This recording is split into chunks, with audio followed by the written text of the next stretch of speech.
You are about to learn one of the biggest secrets in the history of the world.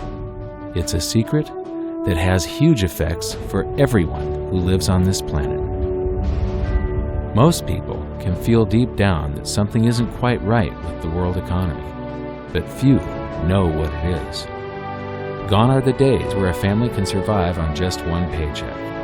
Every day it seems things are more and more out of control, yet only 1 in a million understand why. You are about to discover the system that is ultimately responsible for most of the inequality in our world today. The powers that be do not want you to know about this, as this system is what has kept them at the top of the financial food chain for the last 100 years.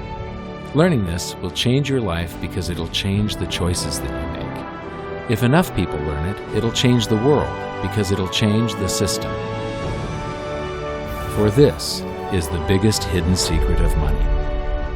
Never in human history have so many been plundered by so few, and it's all accomplished through this, the biggest scam in the history of mankind.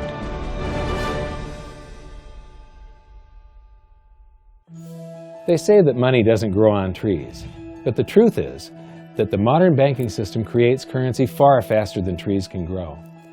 Most people don't have a clue how currency is created.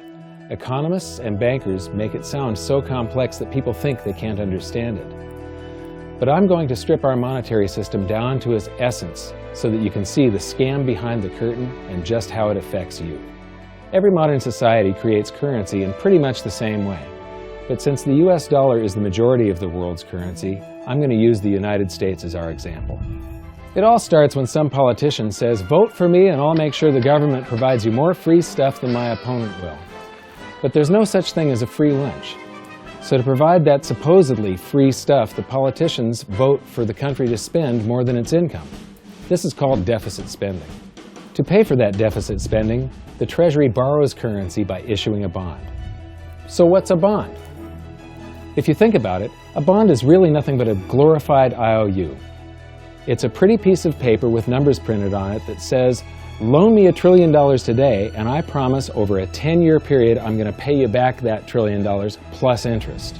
But what you need to understand is that Treasury bonds are our national debt.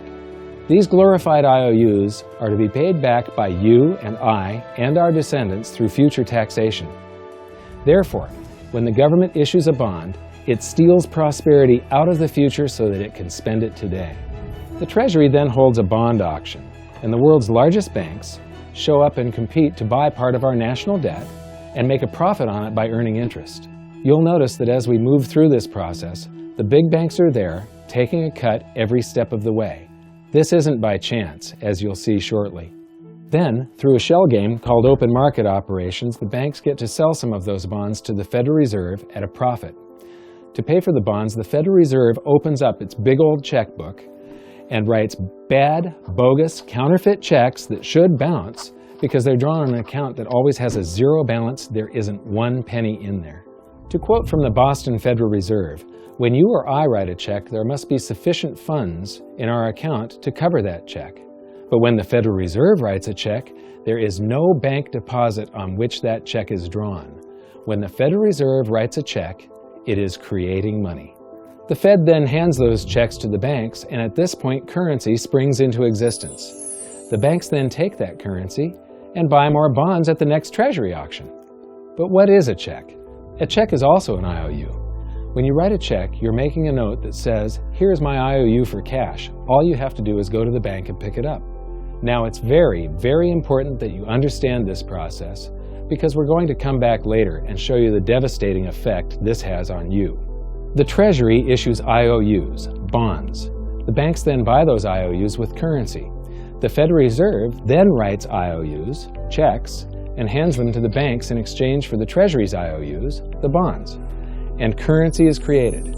So what's really happening is the Federal Reserve and the Treasury are just swapping IOUs, using the banks as middlemen, and abracadabra, presto, currency magically springs into existence. This process repeats and repeats over and over again, enriching the banks and indebting the public by raising the national debt. The end result is that there's a buildup of bonds at the Federal Reserve, and currency at the Treasury. This process is also where all paper currency comes from. The Federal Reserve and the government mistakenly call it base money because they didn't watch episode 1 of this series and they don't know the difference between money and currency. But I will correctly refer to it as base currency because it is not money. It is currency, and as we've learned, there is a big difference. Money has to be a store of value and maintain its purchasing power over long periods of time.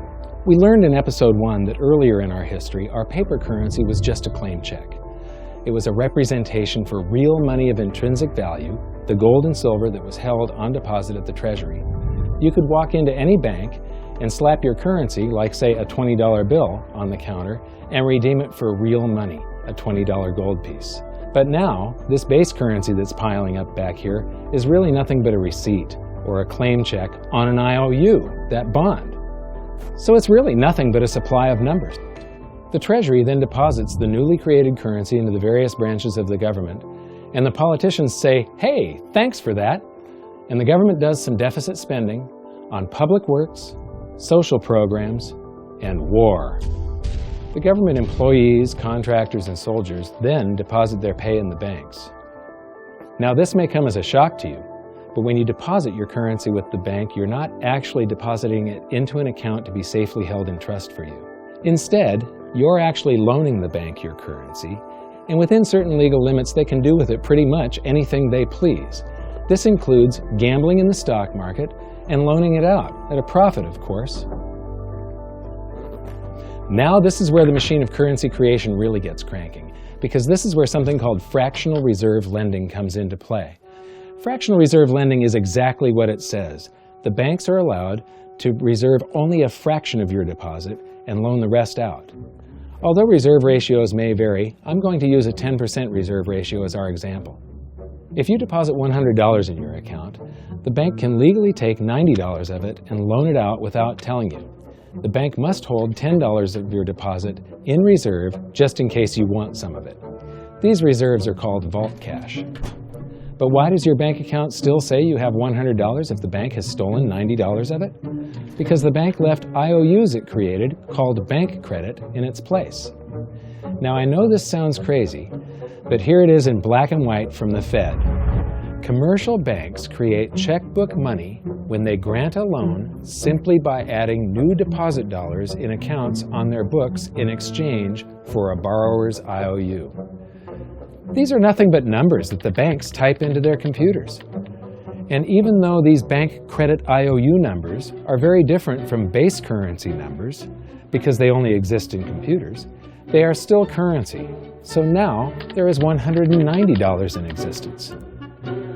Now the reason people take out loans from the banks is to buy something. They're going to buy a house or a car or something like that. So the borrower takes the $90 that the bank loaned to him from your account and he pays the seller of the item. But then the seller deposits that currency into his account and his bank loans out 90% of that and leaves bank credit numbers in its place. So now there's $271 in existence. This process repeats and repeats until under a 10% reserve ratio, an initial deposit of just $100 can create up to $1,000 of bank credit, all backed by $100 of vault cash, just 10%. But as I said, reserve ratios vary wildly. On some deposits, it's 10%, on others, it's 3%, and on some forms of deposits, reserve requirements are 0. The result is that the expansion of the currency supply by the banks is far greater than even this example would lead you to believe. So once again, when currency is deposited in the banks get to lend it out, and then it gets redeposited and relent, redeposited and relent, redeposited and relent over and over again, creating bank credit all the way. This is where the vast majority of our currency supply comes from. In fact, 92 to 96% of all currency in existence is created not by the government, but here in the banking system. Now, massive amounts of currency spewing into society may at first sound like a fun idea. That is, until you remember one of the most important hidden secrets of money from episode 1, that the prices of everyday goods and services act as a sponge on an expanding currency supply. The more currency we have, the more prices rise. This is where inflation comes from. The true definition of inflation is an expansion of the currency supply. Rising prices are merely the symptom. So our entire currency supply is nothing but a couple of bucks whipped up in this hocus-pocus scam where the Treasury and the Federal Reserve swap glorified IOUs, and a bunch of numbers that the banks just type into their computers. That's it. That's our entire currency supply. It's nothing but a supply of numbers. Some of them printed, most of them typed, and there is nothing else. But if you thought that was crazy, get ready to enter the twilight zone of modern economics.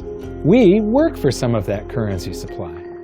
True wealth is your time, but we trade away moments of our lives, hour by hour, day by day, and year by year, for numbers that somebody printed on pieces of paper or just typed into a computer. Now those numbers represent our blood, sweat, tears, labor, ideas, and talent. We are what gives the currency its value. But here comes the really cruel joke. We work hard so that we can save some of that currency, so that we can pay the tax collector. In the United States, it's known as the IRS. They then turn it over to the Treasury so that the Treasury can pay the principal plus interest on that bond that the Federal Reserve bought with a check drawn on an account that has nothing in it. Now let's do a recap on this section, because this is where the system begins to rob you and I on a massive scale. Much of our taxes are not used for schools, roads, and public services, but to pay interest on bonds that the Federal Reserve bought with a check drawn on an account that has nothing in it. The Federal Reserve is committing fraud. But here's one of the biggest secrets of them all. Before the establishment of the Federal Reserve, there was no need for personal income tax. The Federal Reserve was created in 1913, and that very same year, the Constitution was amended to allow income tax. Do you really think this was just a coincidence? Ask yourself how much income tax you've paid over your lifetime. Much of it has been silently siphoned away into the hands of those who own the system. Yes, this system has owners. Who they are is an even bigger secret that we'll get to shortly. But first, we need to understand the mumbo-jumbo of the so-called debt ceiling. It's all based on a huge paradox. There was interest due on that bond, and there was interest due on every one of those loans that the banks made. That means that there is interest due on every dollar in existence. Let me ask you something. If you borrow the very first dollar into existence, and that's the only dollar that exists on the planet, but you promise to pay it back plus another dollar's worth of interest, where do you get the second dollar to pay the interest? The answer is that you have to borrow that one into existence and promise to pay it back with interest as well. So now there are $2 in existence, but you owe $4, and so on and so on. The result is there's never enough currency to pay the debt. There is always more debt in the system than there is currency in existence to pay the debt. Therefore, the whole system is impossible. It is finite. It will come to an end one day. What would happen if the government stopped borrowing to do deficit spending? Are the payments on those treasury bonds going to stop? What would happen if the public stopped borrowing and going deeper into debt? Are your house and car payments going to stop? No. There is a payment due every month on the principal plus the interest on every dollar in existence, and those payments do not stop. If we stop borrowing, then no new currency is created to replace the currency that we used to make those payments. Whether you're making a payment on a loan or paying tax to make a payment on a bond, the portion of the payment that goes to pay off the principal extinguishes that portion of the debt. But the debt also extinguishes the currency. Currency and debt are like matter and antimatter. When they meet, they annihilate each other. If we just pay off the principal only on all the loans and bonds that exist, the entire currency supply just vanishes. So if we don't go deeper into debt every year, look what happens. The whole thing goes into a deflationary collapse under the weight of those payments. Politicians and pundits alike talk about balancing the budget, paying down the debt, and living within our means. They don't understand that that is deflationary. It is impossible to do under our current monetary system without collapsing the whole economy. This is why any talk of a debt ceiling is not only ridiculous, It's delusional. The system is designed to require ever-increasing levels of debt just to continue. And that's why politicians will always kick the can down the road and raise this so-called debt ceiling over and over again until the whole system finally collapses under its own weight. In other words, they don't want it to collapse on their watch. The Founding Fathers of the United States knew the dangers of central banking and fought to free themselves from this very thing. The Revolutionary War started out as a tax revolt, but now we must pay tax just to have a monetary system. Having just suffered through the hyperinflation of the continental dollar, which was printed into oblivion to finance the Revolutionary War, they understood the dangers of fiat currency and debt-based monetary systems. So to protect future generations from institutional theft and out-of-control government, they wrote into the Constitution that only gold and silver can be money for the simple fact that you can't print them. Our current system is not only unconstitutional, but it robs us of the liberty and prosperity our forefathers fought and died for. We are all feeling the effects of ignoring the Constitution right now.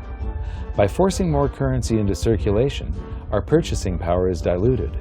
Inflation is a slow and insidious stealth tax that is simply the result of this debt-based monetary system. This system empowers and benefits those who create the currency and receive it first, as they get to spend it into circulation before it has an effect on the economy. They're stealing purchasing power from you and transferring it to the banks and the government every hour of every day because of this false monetary system. And it's not like the people at the top don't know this.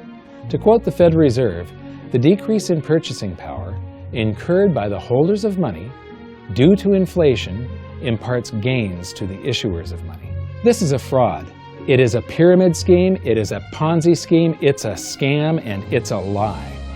Our entire monetary system is nothing but a form of legalized theft. But here's the biggest con job of them all. The Federal Reserve is not federal, it has stockholders. There is no federal agency that has stockholders. What's a stockholder? A share of stock represents a percentage of ownership in a corporation. So the stockholders are the owners of that corporation. Therefore, the Federal Reserve is a private corporation with owners. And you can see it for yourself if you go to the Federal Reserve's website, and it will say, the stockholders receive an annual dividend of 6%. Now we know that the stock in the Federal Reserve was originally issued to the largest banks in the United States. But because of mergers and acquisitions through the years, you can't actually trace who owns the stock in the Federal Reserve. That's a very closely guarded secret. My guess would be that the owners are those primary dealers, the banks that get to make a profit by selling part of our national debt, those bonds, to the Federal Reserve, who buys them with a check from nothing. Then we pay tax to pay the principal and the interest on those bonds so that the Federal Reserve can pay the banks a 6% dividend. Don't be alarmed if you don't quite comprehend the deception of this system at first glance. Very few people do. It is purposely complex. The economist John Maynard Keynes once wrote, "By this means, government may secretly and unobserved confiscate the wealth of the people, and not one man in a million will detect the theft." I believe that presented correctly, anyone can understand this system, regardless of how complex it is. So let's do a recap and break it down even more. The way the system works is that, step 1, the government creates glorified IOUs. These bonds increase our national debt and put the public on the hook to pay it back. Step 2, IOUs are swapped to create currency. The Treasury sells the bonds to the banks. The banks then turn around and sell our national debt at a profit to the Federal Reserve, which they probably own. The Federal Reserve then opens its checkbook that doesn't have a penny in it and buys those IOUs with IOUs that it writes, checks, on a checking account that has a zero balance. Then they give those checks to the banks and currency just springs into existence, and then the whole process repeats. This results in a buildup of bonds at the Federal Reserve and currency at the Treasury, which is really just a supply of numbers. The Treasury then deposits the numbers in the various branches of the government, and we get to step 3. The government spends the numbers on promises, public works, social programs, and war.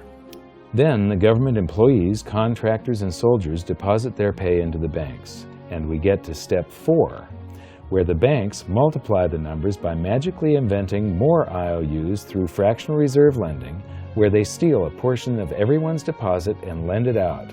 That currency gets redeposited, and then a portion is stolen again. And the process repeats over and over, magnifying the currency supply exponentially. Then we work for some of those numbers, which brings us to step 5, where our numbers are taxed. We pay tax to the IRS, who then turns our numbers over to the Treasury, so the Treasury can pay the principal plus the interest on bonds that were purchased by the Federal Reserve with a check from nothing. Then we get to step 6, the debt ceiling delusion. The system is designed to require ever-increasing levels of debt and will eventually collapse under its own weight because politicians always kick the can down the road. They don't want it to collapse on their watch. And finally, step 7, the secret owners take their cut. The world's largest banks own the Federal Reserve. Those banks make a profit selling our national debt to the Fed. They make a profit when the Fed pays them interest on the reserves held at the Fed, and the Fed pays them a 6% dividend on their ownership of the Fed. This system is fundamentally evil. It funnels wealth from the working population to the government and the banking sector. It is the cause of the artificial booms and busts of modern economies, and it causes great disparity of wealth between the rich and the working class. And it is only possible because we no longer use real money, we use currency. But worst of all, it is a form of enslavement. Bond is the root word of bondage. Whenever a government issues a bond, it is a promise to make us pay tax in the future. Nobody asked you if you wanted to pay tax today for the prosperity we all enjoyed in the last century. Nobody is asking our children if they want to work hard in the future to pay for the prosperity we're enjoying now. George Washington once wrote to James Madison, "No generation has the right to contract debts greater than can be paid off during the course of its own existence." By stealing prosperity from tomorrow so we can spend it today, we enslave ourselves and future generations. Now this all sounds pretty bad, but there is great hope, for you are the greatest threat to this false monetary system. This system relies on the public being ignorant of its workings. Please share this knowledge with everyone you know, because an informed public that fully understands the system can build a better future for generations to come. And now I leave you with this quote, widely attributed to a former director of the Bank of England. The modern banking system manufactures money out of nothing. The process is perhaps the most astounding piece of sleight of hand that was ever invented. Banking was conceived in inequity and born in sin. Bankers own the earth. Take it away from them, but leave them the power to create money and control credit, and with the flick of a pen, they will create enough money to buy it back again. But if you want to continue as the slaves of bankers and pay the cost of your own slavery, let them continue to create money and to control credit. This is the Federal Reserve in Washington, D.C. It's located on Constitution Street, and that is just as much of a joke as the New York Fed being located on Liberty Street. Both of them are unconstitutional, both of them limit our liberty, and they transfer wealth away from us every second of every day to the Federal Reserve, to the government, and to the banking sector. You are now among the 1 in a million who can detect the theft of your prosperity. So the big question is, what can you do about it? 1. Watch this video until you can describe and teach it to others. Those who understand this system can make preparations for its unavoidable collapse and protect themselves. History shows that those who don't will probably be wiped out. 2. Share this video with everyone, especially those you care about. All it takes is a mouse click or two to get this message in front of millions. Post this video on Facebook, tweet it, email it to loved ones. Please share it wherever you can. 3. Join the conversation. The current world monetary system is based on a 300-year-old design meant to enrich a few at the expense of the many. There must be a better way. At hiddensecretsofmoney.com, we've created an open-source platform for the design and development of a new world monetary system. We're calling on every economist, every student, every college, every bright mind, and anyone who cares to join the discussion. In educating ourselves and each other, we can prevent the further loss of our freedoms and maybe, just maybe, win some of them back.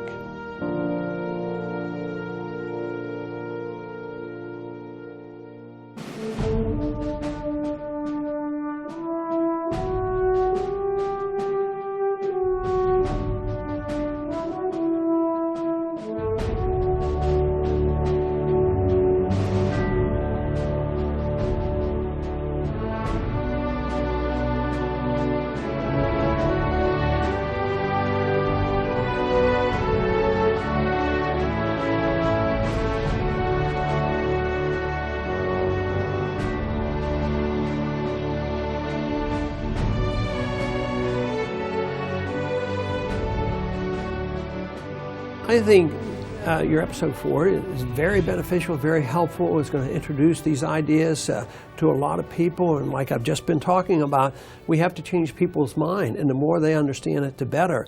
And I think we're at this point now where more people in the last several years, 4 or 5 years, have thought about the Fed than they ever have in the previous 95 years. So I think an explanation and diagrams to show it is very helpful, because quite frankly, they're not going to get it in their grade school. They're not going to get it in their high schools. They're not going to get it in college unless they're in a very rare circumstance to understand how this works. You know, for years before I got involved in really studying gold and some of the things I write and talk about today, I was a monetary economist for decades. You know, in your video, you talk about the primary dealers. I was chief counsel and chief credit officer, one of the largest primary dealers for 10 years. So I had an inside seat on the Treasury market and have the privilege of working with several former vice chairmen of the Board of Governors, Manley Johnson and David Mullins, going back to the 80s and 90s. So I'm very immersed in what you were talking about. And I thought it was extremely accurate, extremely clear. I didn't think you were stretching on any points. It was really like something out of a PhD course, except that it was very easy to understand. I think it's accessible. I think we're seeing a little bit of a revolution in communications in the following sense. You know, as you point out, the Fed was created in 1913. Well, in 1913, there was no web, there was no YouTube, no Twitter.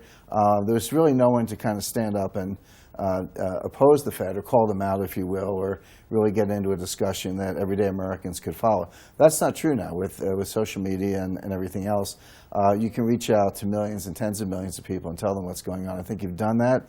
You've done it successfully. I applaud it. I think this is a great video. I look forward to seeing it again. I know millions of people will enjoy it.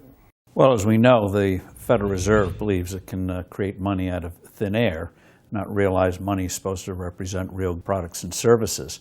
And what people don't realize is when the Fed does that, in effect, as Keynes pointed out, it's a form of taxation. It's a form of confiscation.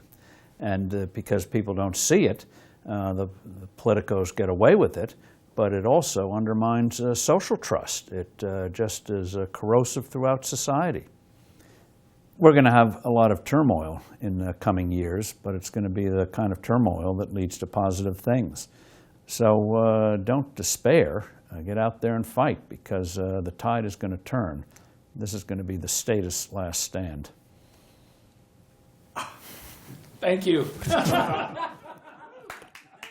This episode of Mike Maloney's Hidden Secrets of Money was brought to you by GoldSilver.com and the new Silver Pegasus Round.